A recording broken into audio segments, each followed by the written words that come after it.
Humans are unique in their ability to change the environment around them like nothing else on this planet. Given but a few years, we create huge spaces of fertile farmland or produce enormous concrete-filled cities. We can build things as simple as a bridge over a small creek or something as massive as an island-sized cargo ship. Yet no matter what project humans undertake, big or small, always ends up affecting the environment. And more often than not, the effects are immensely negative.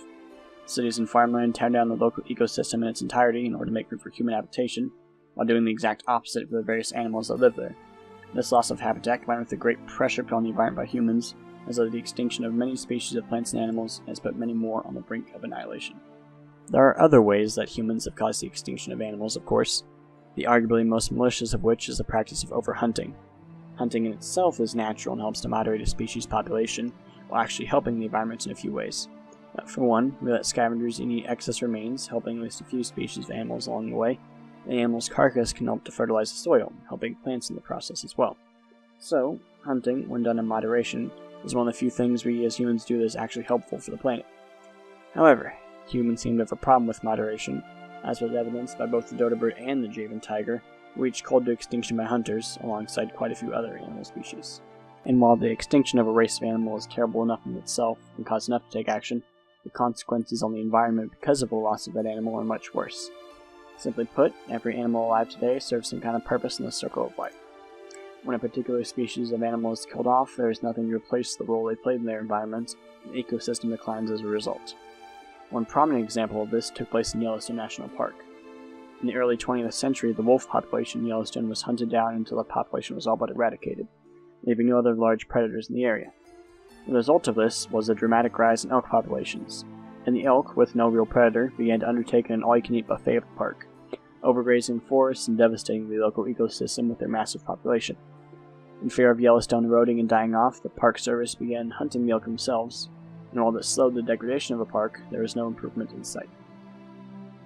Finally, in 1995, after nearly a century without wolves in Yellowstone, the US and Canadian governments cooperated in order to move packs of the endangered gray wolves from Canadian national parks to Yellowstone, and the changes have been readily apparent. Obviously, with the increase in wolf populations, the elk's population decreased rapidly, resulting in the return of the various plants which the elk were overgrazing. In addition, the reintroduction of wolves helped to stabilize the population of smaller prey animals as well. This is because the coyote population had also risen in Yellowstone since the wolves disappeared, and had been hunting all the small game in the park. However, once the wolves had been brought back, the coyotes were now in competition with a much larger and stronger predator, and the numbers declined as a result, helping to restore the park. Today, Yellowstone is massively improved, and it's solely due to the reintroduction of wolves to the park. However, success stories like this are rare, and it's only because Yellowstone was a national park in the wealthy United States of America that a project like this was even possible. In poorer countries like those on the African continent, reintroduction projects are nearly impossible, simply because of a lack of funds and the fact that the animals present there aren't found anywhere else on the planet. The Yellowstone case was also lucky in that regard, in that there were small gray wolf populations that could be introduced to the park. If the wolf population had become entirely extinct, there's no telling what the consequences could have been. Fortunately, in the last few decades, various world governments have put protection acts in place in order to help these endangered species to hopefully recover. And for a small part, it's working.